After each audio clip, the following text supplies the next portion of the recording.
So whenever the staff fuck up an order, I get an early dinner.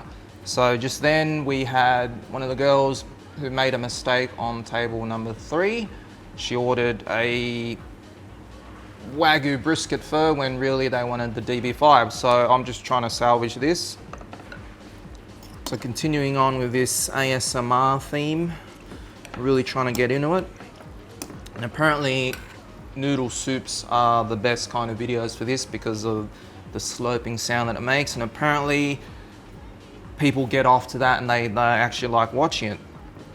But before I get into this, I just want to tell you guys a bit of a story, because when I was a kid, just one of our family gatherings, we had like all my aunties and uncles, jewel back, everyone was there.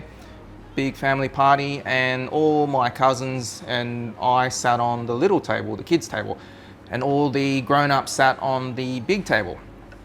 So all my aunties and uncle were eating, and I think there was one uncle who was just eating way too loud, because I don't know, in Vietnamese culture and a lot of other cultures, it's polite to just eat and get this sort of sound, this sort of business.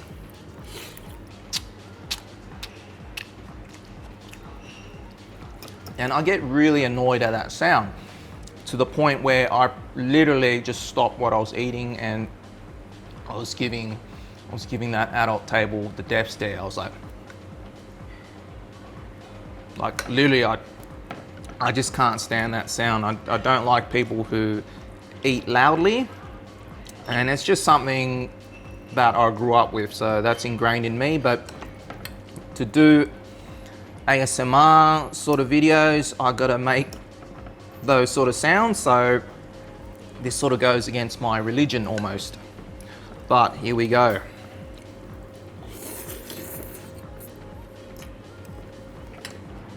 And by the way, I'm eating with a fork. I'm like the only Asian who doesn't eat with chopsticks.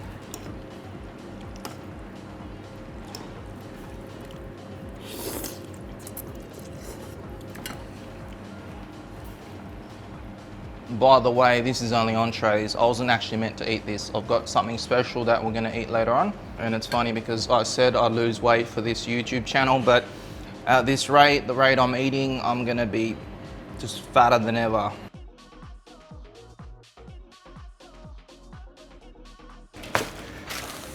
All right, so now on to main course. This afternoon, Mum went out for lunch, and she went to a place called Bun Cha, which is a restaurant not too far from here in Stones Corner. And Bun Cha is a restaurant which specializes in Northern Vietnamese food, or in Vietnamese as they call it, đồ Bắc. Bắc being,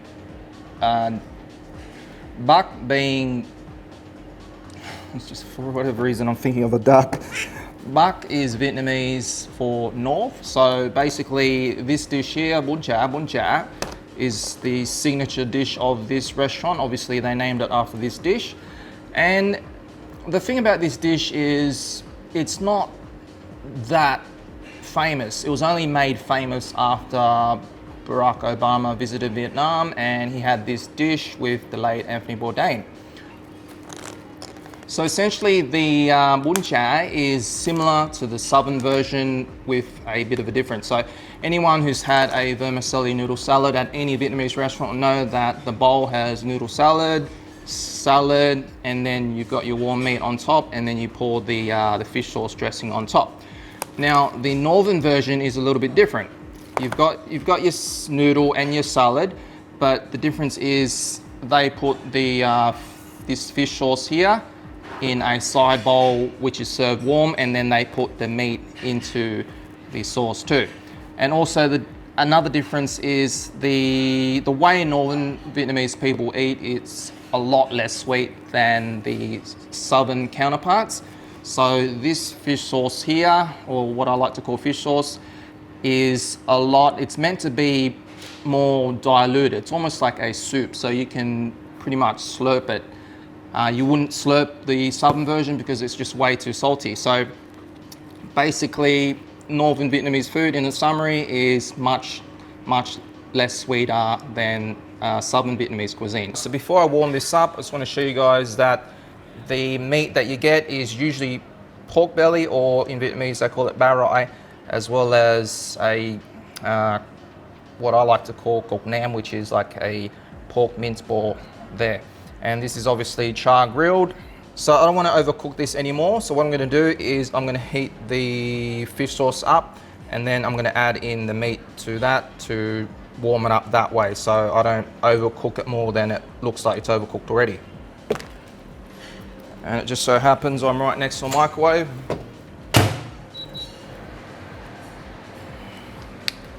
So the great thing about Chef Mike commercial version is you can heat your stuff really quick. Just taking a plate from my store, and we're going to try and assemble this. Okay, so I'm going to pour this into here.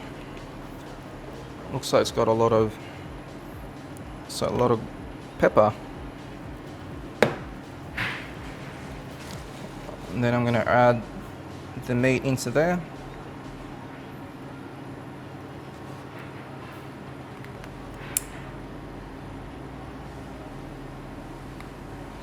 So this looks really dry already.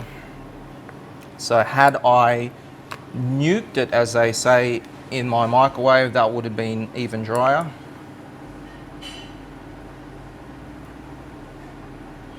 Okay, so this is Bun Cha from Bun Cha. I couldn't have made that up. So we got the noodles, the salad with the Vietnamese mince, and you've got the fish sauce and the meat. Okay, so having explained what the dish is, it's again a little bit different how you eat it to the southern version. So what you're meant to do is you're meant to dip the noodle into here, and then from that, you know, you can pluck a bit of mint, bit of meat, and have it that way.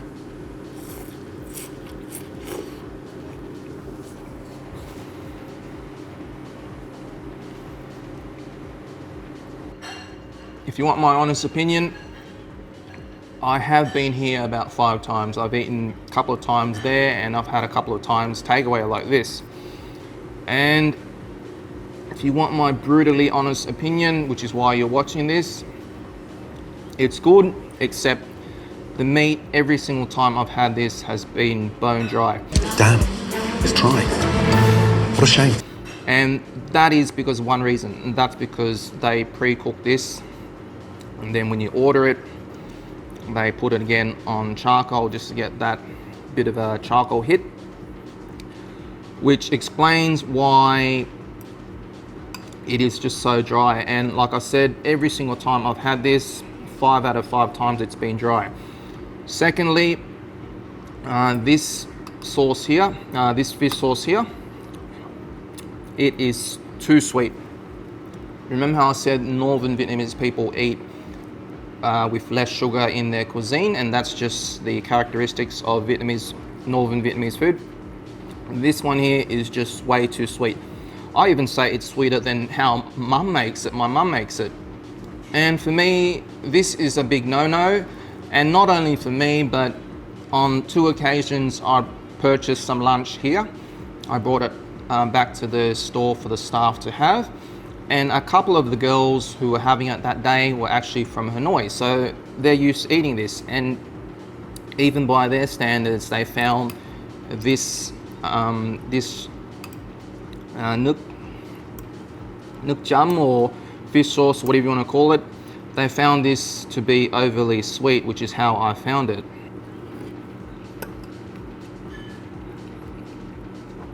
Also, another thing I forgot to mention is in the Bun Cha, you have your, what I like to call pickles, or đồ chua, and this is thick cut papaya. In Southern Vietnamese, usually you have carrots, shredded carrots in the fish sauce, but Northern style, you have thick cut papaya or carrots. And I actually prefer thick cut over little shreds of carrot.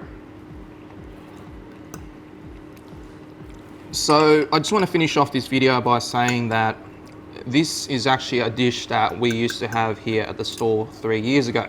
We called it Bun Cha or Bama. And in fact, if you give me a minute, I'll go and get the menu from 3 years ago.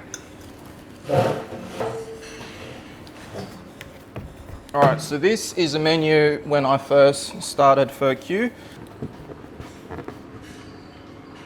So right there, Bun Cha and Bama, pretty much exactly how you saw it here. We used to serve this dish, but the reason I got rid of it was it was such a pain in the ass to make. So I thought I'd put that in there just in case people watch this and think, you know, I'm talking shit.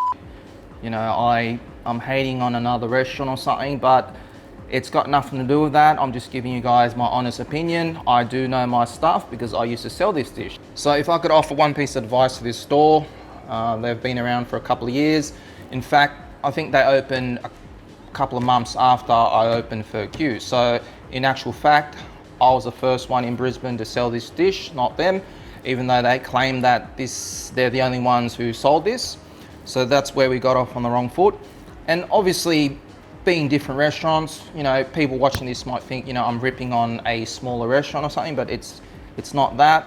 If I can give you my honest opinion, I think it's a great dish, but if they were to just fix two things about it, it's that they don't go pre-cooking the meat, because as a paying customer, people go to a restaurant for the chefs there to properly prepare the food, not overcook it.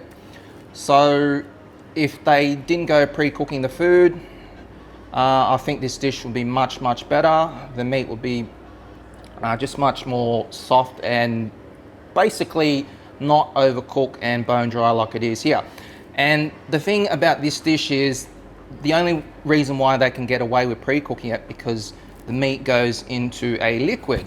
If this was served on the side, trust me, they wouldn't get away with it, and it'll be just clear as mud that the meat is overcooked.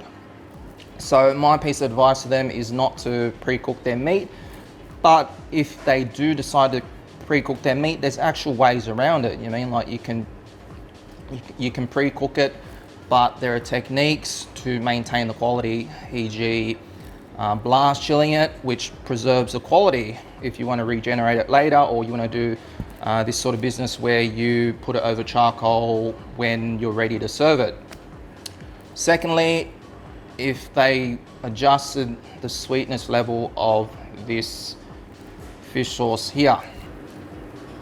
So despite what I said, definitely go check them out. It's still a great dish. I'm still eating it. That's just me being a chef to a chef. And originally I never actually intended to shoot this. I had no intention. I didn't come tonight thinking I'm going to shoot this. It just so happens that mum, you know, brought this. So being in the process of practicing to do food reviews, my intention is to go around Brisbane and review every single pho there is. I thought I'd start off easy, just real basic, doing a dish like this in my store. Thanks guys for watching, and I'll see you soon.